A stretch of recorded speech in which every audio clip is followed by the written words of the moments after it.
Buenas tardes, Master Marden, compañeros. Nosotros somos el grupo 7 y le vamos a hablar sobre los suelos aridisoles.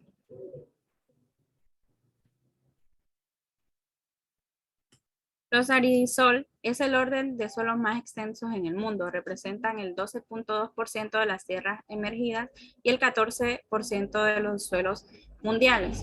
Son suelos que no tienen mucha agua disponible para las plantas mesofíticas durante largos periodos.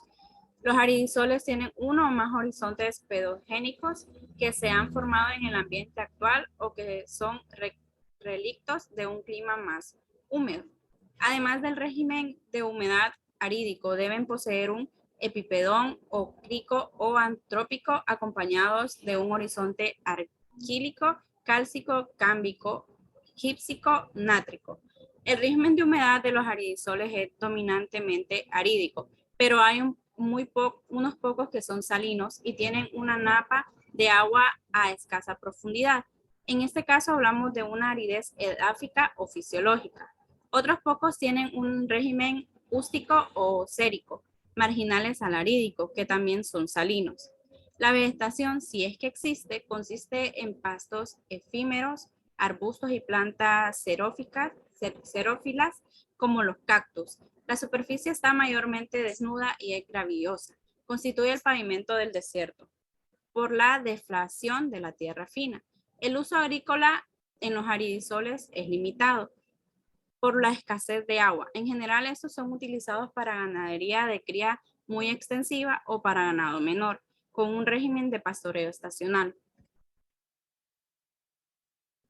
Los objetivos es explicar qué es un aridisol, describir sus características y propiedades, así como sus procesos de formación.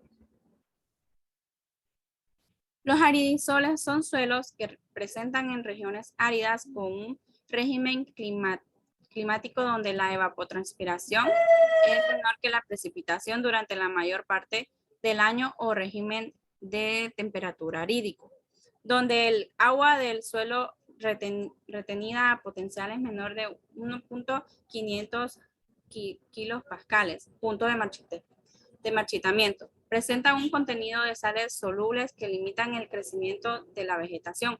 Solo aparece en plantas halófitas. Presenta un epipedón ocrico o antrópico.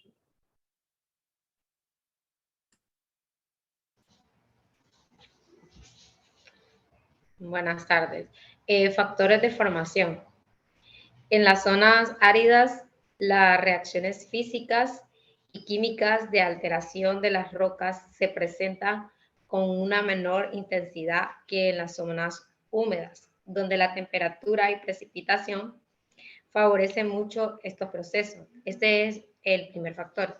Aquí la meteorización física es el principal proceso formador, expresado en las expansiones y contradicciones térmicas de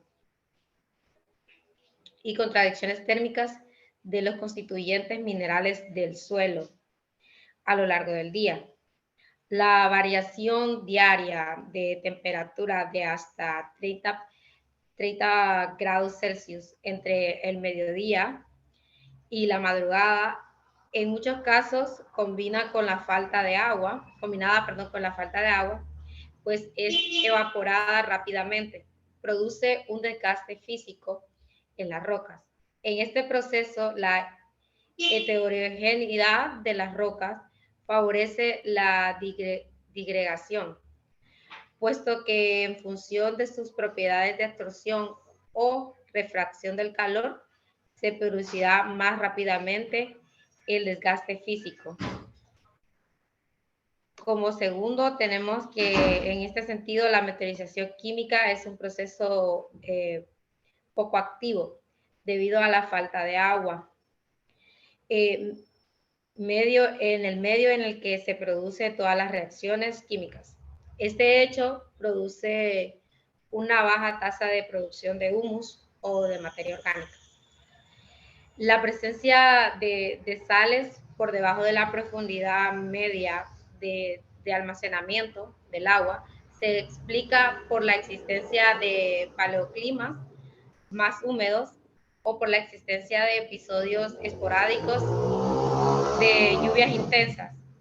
En estos casos se producen procesos de iluviación, dando lugar a horizontes con acumulaciones de arcilla, sodio, sales, carbonato y yeso y silicio. De este modo, la salinización o acumulación de sales solubles se asocia principalmente a capas freáticas salidas en zonas depresivas, en las que tras llegar las sales a la zona superficial y debido a la alta evapotranspiración, estas precipitan dando lugar a la salinización del suelo, que también puede producirse por un mal manejo de regadío. Procesos formadores. En estos tenemos lavado o iluviación, que es de arcilla, que da lugar a la formación de horizontes argílicos. Tenemos la silicación, que es el proceso de acumulación de silicio que da lugar al duripán. Tenemos el calcificación, que es el proceso de acumulación de carbonato cálcico, dando lugar a la formación de horizontes cálcicos o en función de si estos están o no endurecidos. Tenemos también el encontramiento debido a los procesos de humectación y desecación, que reduce la permeabilidad de los suelos. Y por último tenemos la rubefacción o enrojecimiento del suelo debido a la oxidación de minerales de hierro, puesto que en estos ambientes se favorece la oxidación del suelo frente a la reducción de los elementos minerales. Claves para la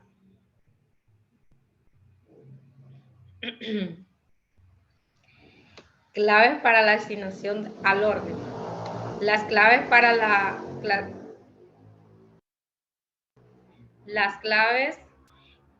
para clasificar un suelo dentro del orden aridisol nos establece que debemos cumplir las siguientes características. 1. Un régimen de humedad del suelo árido y un epibeto ócrico o antrópico. Y uno o más de los siguientes horizontes con su límite superior dentro de los 100 centímetros de la superficie del suelo. Un horizonte cámbico a una profundidad menor de 25 centímetros o más. Y un régimen de temperatura cálido y un horizonte cámbico, como lo mencioné anteriormente, o bien un horizonte sálico y una saturación con un agua en más o menos dentro de la capa de 100 centímetros de la superficie. Esto es lo que provoca, al haber tantas sales, por falta de altas precipitaciones, no hay un lavado, no hay un lixiviado, entonces las sales se empiezan a acumular y el agua en esta zona está disponible a mayor de 100 centímetros, que esto quiere decir que no va a estar disponible para la planta.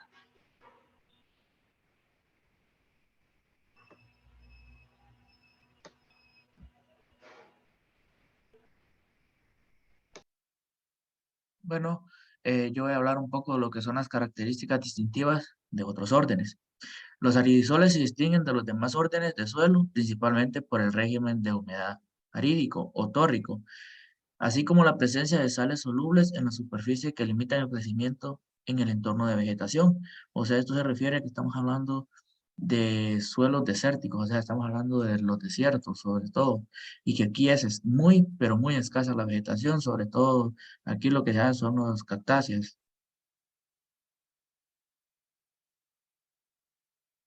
Bueno, tenemos lo que son las clasificación a nivel de su orden, que tenemos 7.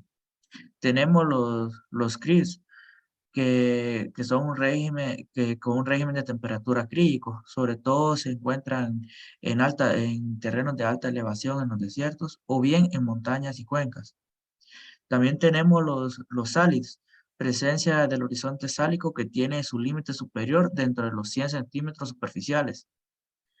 Los dúrids, presencia de duripán con su límite superior dentro de los 100 centímetros superficiales. Los gypsid, presencia de horizonte gípsico o petrogípsico con su límite superior dentro de los 100 centímetros superficiales y no tiene un horizonte petrocálcico suprayacente al mismo. También tenemos los argis, presencia del horizonte argílico o nítrico con su límite superior dentro de los 100 centímetros superficiales y no tiene un horizonte petrocálcico suprayente al mismo. Tenemos los cálcidos, presencia del horizonte cálcico o petrocálcico que tiene su límite superior dentro de los 100 centímetros superficiales del suelo. Y tenemos los cambios que son otros aridisoles. Esto según Gutiérrez en 2006. Tenemos lo que es la distribución a nivel mundial y nacional. A nivel mundial, los aridisoles se pueden encontrar en el continente americano, junto a las grandes cadenas montañosas. O sea, en el continente americano al este podemos encontrar un desierto, también cadenas montañosas de América del Sur, en Chile, por ejemplo, en Atacama. También en América del Norte, como ya mencionaba, en Asia, al norte de China hay un gran desierto, en África, que es donde está el Gran Sahara, que es lo que abarca una gran cantidad de todo este suelo, la mayoría se concentra ahí. Ahí es donde están las mayores extensiones de aridisoles, pero sí en un continente es destacable que es en Australia, que en la mayoría de la superficie clasifica como tal, o sea, prácticamente todo lo que es Australia, lo que predomina son los suelos aridisoles. Tenemos que los suelos aridisoles abarcan de un 16 a un 18% del total de los suelos del mundo, más que todo por estas grandes masas de desierto que hay en el mundo. Entonces esto hace de que este suelo sea uno de los más abundantes en toda la Tierra, atrás de los aridisoles.